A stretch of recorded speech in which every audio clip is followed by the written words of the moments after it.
আমরা দেখতে পাচ্ছি তাকবীর রয়েছেন, রবিন রয়েছেন, ইব্রাহিম রয়েছেন, তারপর রয়েছেন ইয়াসিন রয়েছেন, সিয়াম রয়েছেন, বিজয় রয়েছে, তারপর সৌরভকে দেখতে পাচ্ছি।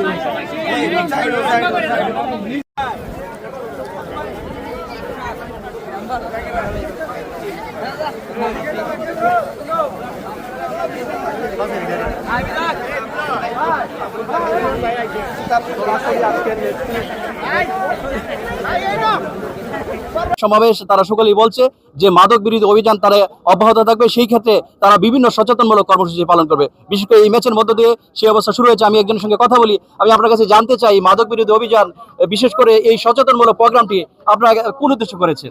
ধন্যবাদ আপনাকে।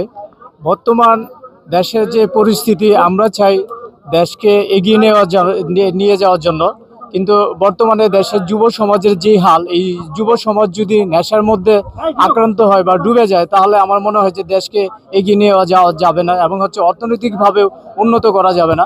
মাদক হচ্ছে এমন একটি ভয়াবহ, যে মাদকের কারণে আমাদের মেধাবী যে স্টুডেন্টস যারা আছে তারা মেধাশূন্য হয়ে যায় এবং পরিবারের যে একটা বড় ধরনের ক্ষতি সেটা হয়ে যায়। তো আমরা চাচ্ছি যে একটা মেসেজ দেওয়ার জন্য যে আমরা মাদক পরিহার করে খেলাধুলার মধ্যে অংশ নেওয়া যায়, সেই জন্য বিশেষ করে আজকের এই খেলার আয়োজনটা করা হচ্ছে যে মাদক সবাই পরিহার করবে এবং আমাদের ছোট যারা আছে, এই প্রজন্মের যারা জেনারেশন, তারা যারা মোবাইলে আসক্ত, বাচ্চারা যেন মোবাইলে আসক্ত না হয়ে, মোবাইল ব্যবহার না করে যেন খেলাধুলা করে, যেমন ফুটবল আছে, ক্রিকেট আছে, অন্যান্য যে খেলার যে বিষয় আছে এগুলোর সাথে যেন সম্পৃক্ত থাকে। মূলত এই জন্যই আজকের আমাদের এই আয়োজন।